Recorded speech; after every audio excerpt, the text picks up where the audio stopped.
মিথ্যে কথা। কবি শঙ্খ ঘোষ। লোকে আমায় ভালোই বলে, দিব্যি চলন সই, দোষের মধ্যে একটু নাকি মিথ্যে কথা কই। ঘাটশিলাতে যাওয়ার পথে ট্রেন ছুটেছে যখন, মায়ের কাছে বাবার কাছে করছি বকর বকর। হঠাৎ দেখি মাঠের মধ্যে চলন্ত সব গাছে এক এক রকম ভঙ্গি ফোটে, এক এক রকম নাচে। ওমা, দেখো নৃত্যনাট্য।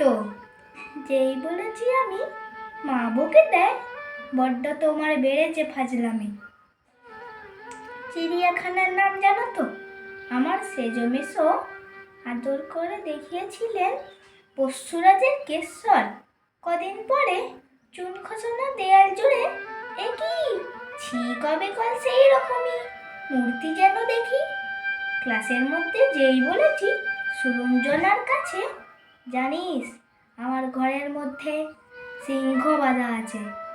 শুনতে পেয়ে দিদিমণি অমনি বলেন, শোনো, এসব কথা আর যেন না শুনি কখনো। বলি না তাই সেসব কথা, সামলে থাকি খুব। কিন্তু সেদিন হয়েছে কে এমনই বেয়াকুব, আকাশ পরে আবার চোখ গিয়েছে আটকে। শরৎ মেঘে দেখতে পেলাম রবীন্দ্রনাথকে।